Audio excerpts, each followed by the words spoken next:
हमने देखा कि जिनवू अपनी पुरानी टीम और 3 क्रिमिनल्स के साथ डी रैंक डंजन में एंटर करता है। एंटर करते ही उन्हें बहुत सारे गॉब्लिन्स दिखाई देते हैं, जिनको मारने के बाद आगे डंजन 3 हिस्सों में बट रहा होता है। तो वो लोग 2-2 हिस्सों में बटकर आगे बढ़ते हैं। जब किम और कैंग बीच वाले रास्ते में जाते हैं तो उनका रास्ता जुड़ा होता है कैंग ताइशिक के रास्ते से, और वो जाते ही देखते हैं कि कैंग ताइशिक उन तीनों क्रिमिनल्स को मार रहा होता है। जिसके बाद हमें पता लगता है कि कैंग को उन्हें मारने के लिए पैसे मिले थे। और तभी वहाँ पर पहुंच जाते हैं जिनवू, मिस्टर सॉन्ग और जूही, और वो देखते हैं किम को मरा हुआ। जिसके बाद कैंग और जिनवू की फाइट हमें देखने को मिलती है, और फाइट में जिनवू कैंग को मार देता है। जिसके बाद डंजन से बाहर आने के बाद मिस्टर जेंचुल इन तीनों से इस मिशन से रिलेटेड इंक्वायरी करते हैं। और फिर एपिसोड के एंड में जूही जिनवू से कहती है कि जिनवू, क्या तुम्हें ये याद है?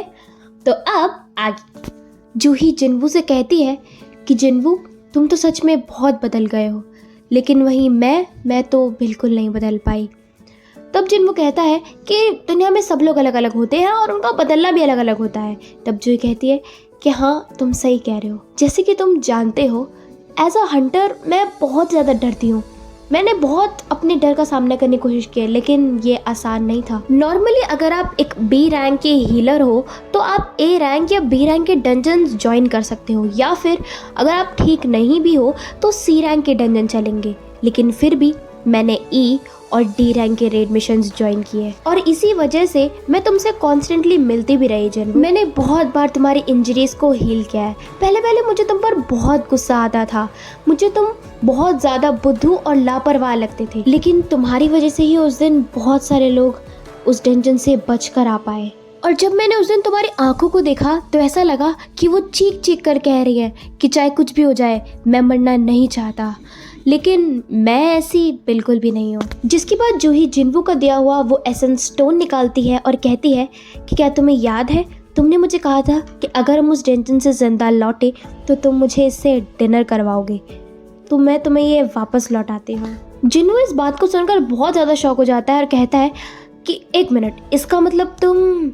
जूही कहती है कि हाँ, तुमने बिल्कुल सही सोचा, मैं रिटायर हो रही हूँ। जूही कहती है कि मैं अपने होम टाउन बुसान वापस जा रही हूँ, अगर तुम कभी बुसान आओ तो मुझे ज़रूर बताना, मैं तुम्हें वहाँ की फ्रेश साशिमी खिलाऊंगी। दोस्तों, साशिमी एक जापानीज डिश होती है। और फिर जिनवू अपने हाथ में वो एसेंस स्टोन लेता है और कहता है कि ठीक है, अगर मैं वहाँ कभी आया तो मैं तुम्हें ज़रूर बताऊंगा। जिसके बाद जूही ओके देन गुड बाय कहकर वहाँ से चली जाती है। जिसके बाद जिनवू अपने हाथ में वो एसेंस स्टोन लेकर सोचता है कि मुझे एक और रीज़न मिल गया है और स्ट्रॉन्ग बनने का। S rank Hunter Huang Dongsu, मुझे जल्द ही और भी ज़्यादा स्ट्रॉन्ग होना होगा, यही एक तरीका है जिंदा रहने का। अच्छा हाँ दोस्तों, यहाँ पर एक बात थी कि जब जिनवू ने कैंग को मारा था तब उसे मारने के बाद उसके हार्ट के पास जिनवू को एक बहुत ही चमकने जैसी चीज़ दिखाई दी। जब उसने उसे निकाल के देखा तो पता लगा, उसके सिस्टम ने उसे बताया कि तुम्हें एक स्किल मिल गई है, और वो स्टेल्थ की स्किल थी। तो जिनवू ये बात सोचता है कि ओके, तो अगर मैंने इसको मार दिया है तो मैं इसका स्किल ऑब्टेन कर सकता हूँ। तो दोस्तों, यहाँ पर जिनवू को जो स्टेल्थ की जो स्किल थी कैंग की, वो अब मिल चुकी है। जिसके बाद दोस्तों मिस्टर सॉन्ग और जूही जो है वो बाहर रिपोर्ट देने के लिए चले जाते हैं हंटर एसोसिएशन को, और जिनवू चाहता है अंदर बॉस रूम में बॉस को ख़त्म करना है उस डंजन के, ताकि वो इस डंजन के गेट को बंद कर पाए। तो जब वो सब दोनों लोग चले जाते हैं तब जिनवू वहाँ पड़े क्रिमिनल से कहता है कि मुझे पता है तुम जिंदा हो, तो जल्दी से खड़े हो जाओ। तुमने मरने की एक्टिंग क्यों की? तुम्हें क्या लगा कि किसी को पता नहीं चलेगा और तुम बिना किसी को पता चले यहाँ से भाग जाओगे? ओके, तो तुम नहीं बोल सकते क्योंकि कैंग ताइशिक ने तुम्हारे वोकल कोड्स काटे हैं ताकि तुम बिना चिल्लाए तड़प तड़प के मर जाओ। वैसे अभी जैसे तुम्हारी हालत है तुम तो ब्लड लॉस से ही मर जाओगे। अच्छा, मैं मिस जूही से पूछ लूँगा, अगर वो तुम्हें हील करना चाहे तो इस पर क्रिमिनल कहता है हाँ मैं बचना चाहता हूँ, प्लीज़ मुझे बचा लो। तब जिनवू उसका कॉलर पकड़ता है और उसे घसीटते हुए लेके जाता है। और यहाँ पर वो जो क्रिमिनल था उसे पता लग गया था कि ये बाहर जाने का तो रास्ता नहीं है। एक्चुअली वो उसे लेके चला जाता है बॉस रूम में। इस जगह को देखकर जो क्रिमिनल था वो तो बहुत ही ज़्यादा डर गया। उसने बोला ये जगह तो, क्योंकि एक्चुअली वहाँ पे ढेर सारे मॉन्स्टर्स थे और जिनवू ने तो उस क्रिमिनल को मॉन्स्टर्स के सामने लाई खड़ा कर दिया था। जिनवू कहता है कि क्या तुम्हें उन सभी विक्टिम्स के चेहरे याद है? तुम तो कैंग ताइशिक से भी बड़े कचरे हो। तुम्हें क्या लगा कि मैं तुम्हारे जैसे मॉन्स्टर को बाहर लेके जाऊंगा? बिल्कुल भी नहीं। और दोस्तों फिर देखते ही देखते उन सभी मॉन्स्टर्स ने उस क्रिमिनल को खत्म कर दिया और फिर साइलेंस का माहौल छा जाता है और हमें देखने को मिलता है जिनवू, जिसने उस डंजन के बॉस को खत्म कर दिया। वो कहता है कि हॉबगॉब्लिन को हराना इतना मुश्किल नहीं था। और फिर दोस्तों आगे का तो हमने एपिसोड में भी देखा था कि जिनचुल इस मिशन के बारे में इंक्वायरी करता है और पूछता है कि भाई कैंग ताइशिक को किसने मारा, जिस पर जिनवू का ब्लेम मिस्टर सॉन्ग अपने ऊपर ले लेते हैं। जिसके बाद जिनचुल जिनवू को बुलाते हैं और कहते हैं कि देखो, मुझे नहीं लगता कि एक ई रैंक का हंटर एक बी रैंक के हंटर को हरा सकता है और तुम पे शक करना अननेसेसरी होगा कि तुम्हारी दोबारा से रीअवेकनिंग हुई है, लेकिन फिर भी मैं तुम्हें बताना चाहता हूँ कि तुम्हें सावधान हो जाना चाहिए, क्योंकि अगर तुम जल्दी सावधान नहीं हुए तो तुम्हारी जान कभी भी जा सकती है। इस बात को सुनकर जिनवू काफी डर जाता है और बोलता है तुम्हारा मतलब क्या है? तब जिनचुल उसे बताता है कि तुम्हारे लास्ट मिशन जो हुआंग डोंगसुक की टीम के साथ का था, तो उसमें सिर्फ तुम और डी रैंक एक सर्वाइवर थे। तो प्रॉब्लम ये है कि हुआंग डोंगसुक का जो यंगर ब्रदर हुआंग डोंगसू है वो तुमसे रिवेंज लेना चाहता है। जिस पर जिनवू कहता है कि हुआंग डोंगसू, तुम एस रैंक हुआंग डोंगसू की बात कर रहे हो? जिनचुल कहता है हाँ। इससे फर्क नहीं पड़ता कि उस रेड में हुआ क्या था, लेकिन इम्पोर्टेंट ये है कि तुम बच गए। और क्योंकि वो एक एस रैंक हंटर है तो लॉ भी उसे रोक नहीं पाएगा, तो इसलिए बेटर यही है कि तुम अपने लव्ड वंस के साथ इस कंट्री को अभी छोड़ दो। जिसके बाद दोस्तों हमें दिखाया जाता है डायरेक्ट सुबह का दिन, जहां पर जिन्हू तैयार है जिन्हू के 19 रेड मिशंस को कंप्लीट करने के लिए। तो दोस्तों जिन्हू ने अपना एक स्ट्राइक स्क्वाड बनाया था, लेकिन वहां के जो मेंबर्स थे वो इतने ज्यादा अजीब थे जिनको देखकर जिन्हू काफी ज्यादा शॉक था। वो कहता है कि जिन्हू ये सब क्या है? तो दोस्तों एक्चुअली क्या था, वो स्ट्राइक स्क्वाड में बहुत तरह तरह के लोग थे। कुछ एल्कोहलिक्स थे, कुछ लंगड़े थे, कुछ बच्चे भी थे यहाँ तक कि। तो जिन्हों कहता है कि ये सब से तुम्हारा क्या मतलब है? ये आज के लिए हमारे टीममेट्स हैं।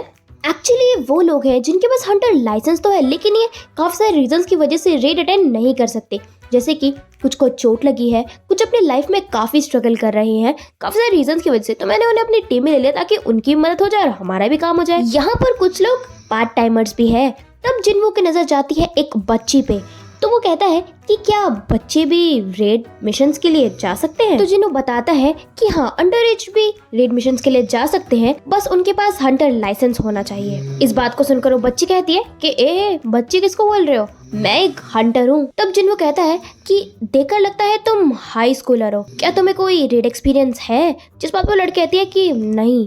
तो कहता है कि ओके, मतलब तुम ई रैंक के हंटर हो। जिसके बाद जिन्वू कहता है कि ठीक है, तुम्हें हमें अंदर फॉलो करने की कोई जरूरत नहीं है, बस बाहर इंतजार करो, डंजन में खाली मैं और जिन्हू जाएंगे। जिस पर जिन्वू सबको बताता है कि सिर्फ हम दोनों को सी रैंक डंजन में जाने नहीं देते, इसलिए हमने तुम लोगों को हायर किया, क्योंकि बाय लॉ सी रैंक रेड में 10 लोगों का जाना कंपलसरी है। इस बात को सुनकर उन सबको विश्वास नहीं होता। वो कहते हैं सी रैंक डंजन जिसमें सिर्फ ये दोनों जाएंगे, क्या ये सच में इतने स्ट्रांग है? और क्या सच में हमें 3 मिलियन वॉन मिलेंगे सिर्फ बाहर खड़े रहने के लिए? जहाँ पर जिन्वू कहता है कि हाँ बिल्कुल, तुम सबको अपने पैसे मिल जाएंगे, वो भी सिर्फ बाहर खड़े रहने के लिए। लेकिन यहाँ पर ध्यान रखने वाली बात यह है कि यहाँ पर आप जो भी कुछ भी देख रहे हो और सुन रहे हो वो आपको बाहर किसी को भी जाकर नहीं बोलना है, और अगर आपने ऐसा किया तो आपको जो पैसे मिल रहे हैं उसका 10 गुना एज पेनल्टी भरना होगा। जब जिन्हू सबको ये बात समझा रहा होता है, तब जिन्वू कहता है कि मैं बहुत देर से बात सोच रहा था कि आखिर तुमने ये पहन क्या रखा है? जिस पर जिन्हू कहता है कि आप किसकी बात कर रहे हैं? आप क्या मेरे ये आर्मर की बात कर रहे हैं? ये मैंने स्पेशल इटली से मंगवाया है। भाई हम 2 अकेले जा रहे हैं डंजन में, तो मुझे लगा कि इतना तो मुझे प्रिपरेशन कर ही लेना चाहिए। तो दोस्तों एक्चुअली यहाँ पर जिन्वू ने बहुत ही भारी सा आर्मर पहना हुआ था। अब जिन्वू अपने एक उंगली से हल्की सी ठोकर मारता है जिन्हू को और वो तभी गिर जाता है। वो कहता है कि अपना ये बकवास आर्मर जल्दी से खोलो और मेरे साथ आओ, दोबारा ना बोलना पड़े मुझे। और भाई जिन्हू तो दोबारा उठने की कोशिश करता है लेकिन उठ ही नहीं पा रहा होता। तो दोस्तों अब फाइनली तैयार है दोनों डंजन में एंटर करने के लिए। दोस्तों जब वो डंजन में जा रहे होते हैं तब उनके मेंबर्स काफी सारी बातें सोच रहे होते हैं। वो बहुत ज्यादा शॉक होते हैं कि भाई क्या दोनों सच में इतना ज्यादा स्ट्रांग है कि ये खुद से रेड मिशन को कंप्लीट कर लेंगे। तो उनमें से ही एक बंदा होता है जो कहता है कि ई रैंक तंग जिन्वू, ये तो सबसे ज़्यादा वीकेस्ट हंटर के नाम से जाना जाता है पूरी दुनिया में, और हमारे लीडर वो तो डी रैंक है। जिस पर वहाँ पर एक बंदा होता है जो कहता है कि ये सब सिर्फ दिखावे के लिए कर रहे हैं, और जो लोग दिखावे के लिए सब हरकतें करते हैं ना, वो ही मुंह के बल गिरते हैं। खैर हमें क्या है, हमें तो अपने पैसे मिल रहे हैं। समय बीतता है और फिर फाइनली जिनहो और देन उसके बाद जिनवू डंजन से बाहर आते हैं, जिसको देखकर वहाँ मौजूद उनकी टीम के मेंबर्स कहते हैं, चलो फाइनली, मुझे तो लगा तुम जिंदा ही नहीं बचोगे। भागने में सक्सेसफुल हो गए, लेकिन तभी वो देखते हैं कि डंजन का जो गेट है वो बंद हो रहा है।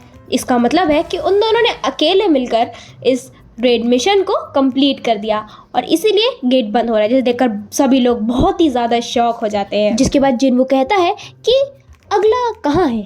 तब जिनहो कहता है वो यहाँ से 1 घंटा दूर है, और फिर उसे मेंबर्स को कहता है कि चलो अब हम नेक्स्ट डंजन पे चलते हैं, आज हमें 3 डंजन कंप्लीट करने हैं। सब इतने ज़्यादा शॉक होते हैं कि भाई ये 1 डंजन कंप्लीट करने के बाद दूसरे में जा रहे हैं, आखिर ये लोग है कौन।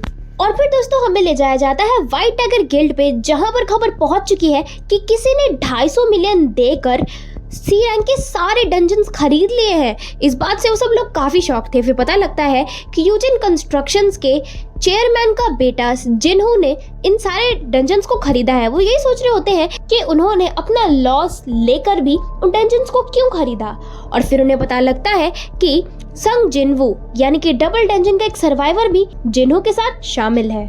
यहाँ पर व्हाइट टाइगर गिल्ड के मैनेजर को कुछ गड़बड़ नजर आती है, और इसीलिए वहाँ पर मौजूद अपने सारे एम्प्लॉइज को वो संग जिनवू और योजिनहो के बारे में सारी डिटेल्स कलेक्ट करने को बोलते हैं। मैनेजर की बात सुनकर सभी लोग वहाँ पर संग जिनवू से रिलेटेड इंफॉर्मेशन कलेक्ट करने में लग जाते हैं, और तब सामने आता है पहला डबल डंजन वाला केस, फिर strike squad and then most recent case जो कि मिस्टर कैंग के साथ होने वाला इंसिडेंट था। जिसके बाद व्हाइट टाइगर गिल्ड को पता लगता है कि यूजिन कंस्ट्रक्शंस अपना खुद का हंटर गिल्ड बनाना चाहते हैं, जिसके लिए वो स्किल्ड हंटर्स को ढूंढ रहे हैं। तो उनके एक्शंस बिल्कुल ठीक है, लेकिन अगर वो स्किल्ड हंटर्स ढूंढ रहे हैं तो फिर वो संग जिनवू के पीछे क्यों है। और सी रैंक डंजन्स को इतनी स्पीड से क्लियर करना, इसका तो एक ही मतलब हो सकता है कि जिनवू की रीअवेकनिंग हुई है, यानी कि उसे दोबारा से पावर्स मिली है। इस बात को सुनकर तो पूरे गिल्ड में हलचल मच जाती है। जिसके बाद हमें गिल्ड के मैनेजर और उसके एम्प्लॉय देखने को मिलते हैं, जहां मैनेजर एम्प्लॉय को बता रहा होता है कि संग जिनवू की दोबारा रीअवेकनिंग हुई, जिस बात पर उसे विश्वास ही नहीं होता। तब मैनेजर उसे बताता है कि हाँ, क्योंकि जैसे तीनों इंसिडेंट वो थे उसमें बच पाना बहुत मुश्किल था, क्योंकि हर जगह एक अलग एक्सीडेंट हुआ जिसकी वजह से काफी सारे पार्टिसिपेंट्स की जान गई।